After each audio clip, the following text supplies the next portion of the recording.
وألون الدنيا بأجمل بسمة وأكون للخير العميم مثالا.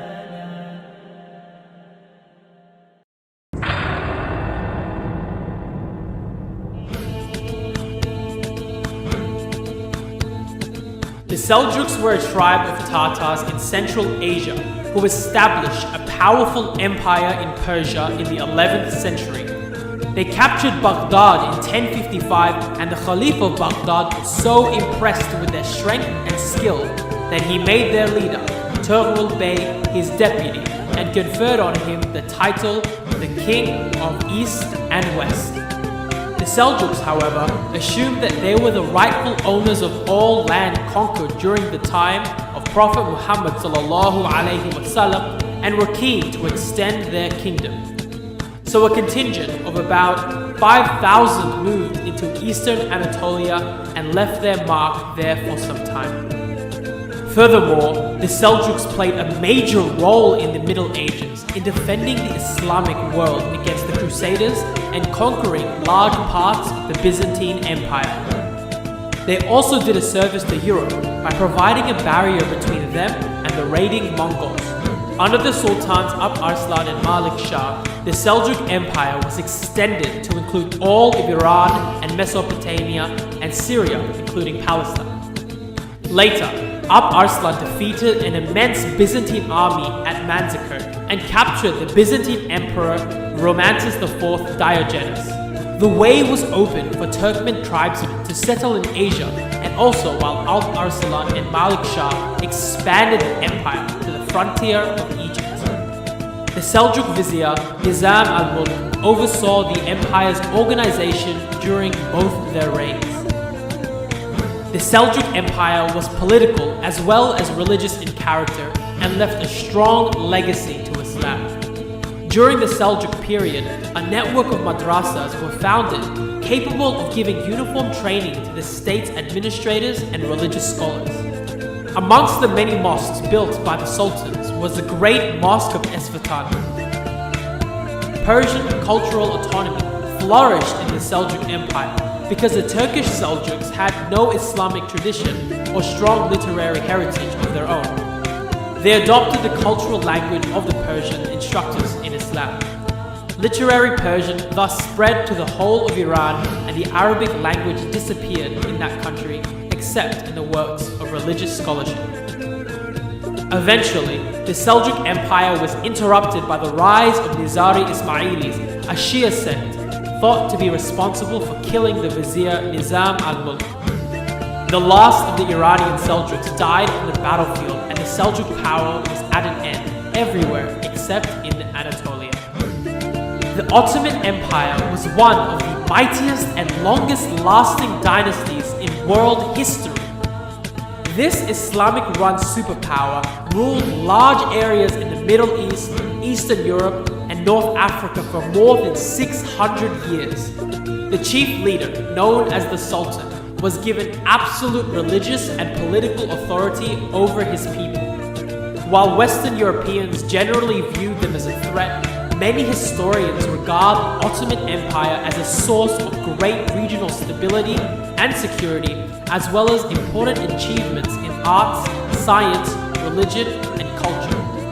Osman I, a leader of the Turkish tribes in Anatolia, founded the Ottoman Empire.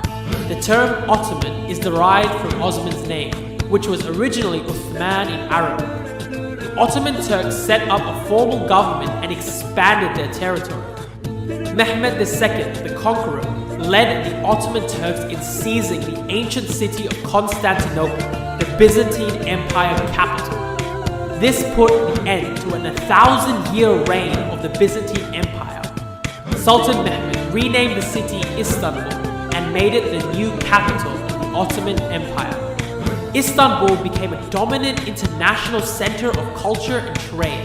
After the demise of Mehmed, his eldest son Bayezid became the ruler. Later, Bayezid's son Selim brought Syria, Arabia, Palestine, and Egypt under the Ottoman control. Suleiman, a phenomenal leader later on created a uniform system of law and welcomed many different forms of art and literature. Many Muslims consider Suleiman a religious leader as well as a political leader. He also expanded the Ottoman Empire by conquesting areas of Eastern Europe. At its height, the Ottoman Empire ruled various regions such as Turkey, Greece, Bulgaria, Egypt, Hungary, Macedonia, Romania, Jordan, Palestine, Lebanon, Syria, and some selected parts of Arabia, and a considerable amount of the North African coastal strip. A total of 36 sultans ruled the Ottoman Empire. The Ottoman Sultan would live in the elaborate Topkapi Palace complex in Istanbul. It contains dozens of gardens, courtyards, and residential and administrative buildings. Starting in the 1600s, the Ottoman Empire began to lose its economic and military dominance in Europe. Around this time, Europe had strengthened rapidly with the Renaissance and the dawn of the Industrial Revolution. Other factors such as poor leadership and having to compete with the trade from America and India eventually led to the weakening of the empire. Eventually, the Ottoman Turks were defeated at the Battle of Vienna. This loss added to their already waning status. Over the next 100 years, the empire began to lose key regions of the land. After a revolt, Greece won their independence from the Ottoman Empire in 1830.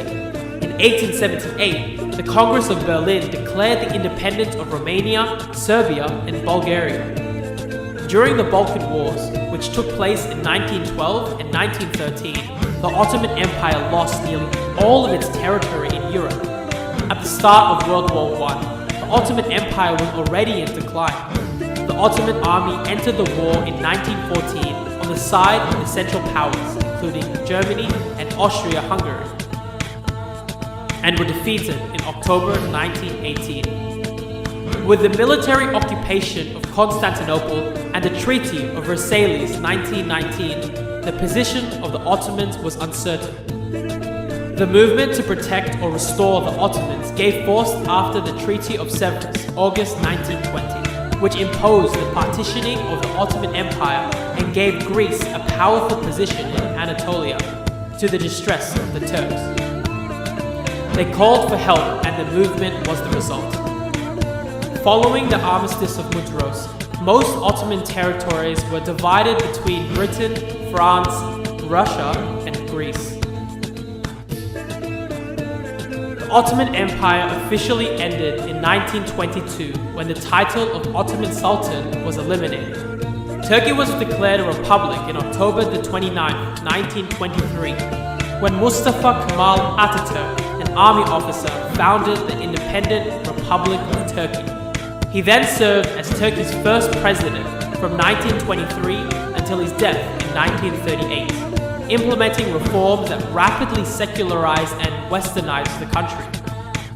On March 3, 1924, Mustafa Kemal Atatürk, as part of his reform, constitutionally abolished the institution of the Caliphate.